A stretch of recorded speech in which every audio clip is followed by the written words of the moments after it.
بسم اللہ الرحمن الرحیم۔ شروع اللہ پاک کے نام سے جو بڑا مہربان اور نہایت رحم کرنے والا ہے۔ اللہم صلی علی محمد صلی اللہ علیہ وسلم۔ السلام علیکم۔ آج کی ویڈیو سچے خوابوں کے بارے میں ہے۔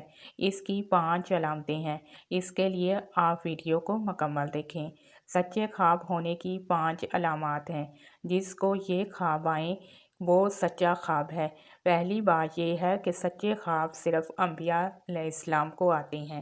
جیسے حضرت ابراہیم علیہ السلام کو خواب آیا تو بیٹے سے آپ نے فرمایا کہ میں خواب کے اندر دیکھ رہا ہوں کہ میں تمہیں ذبح کر رہا ہوں۔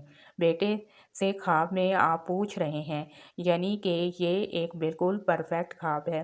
اسی طرح تہجد کے وقت اور فجر کے ٹائم جو بھی خواب آئے وہ سچا خواب ہوتا ہے۔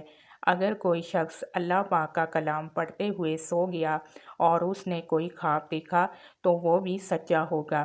اسی طرح دعا کرتے ہوئے کوئی سو گیا تو اس کو خواب آ گیا اور وہ بھی سچا ہوتا ہے۔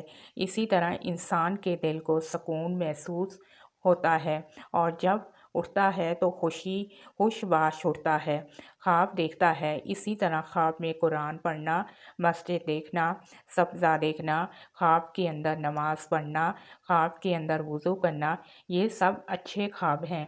اور اچھے خواب جو ہیں اللہ پاک کی طرف سے ایک اشارہ ہوتے ہیں، اور جس کو برے خواب نظر آئیں اس کے لیے استغفار اور صدقہ کرنا چاہیے، کیونکہ استغفار اور صدقہ بلاؤں کو ٹال دیتا ہے، اور اللہ پاک آپ کی مشکلات کو دور کرے اور آپ کے لیے آسانیاں کرے اور آپ کے رزق میں اضافہ کرے۔ آمین ثم آمین۔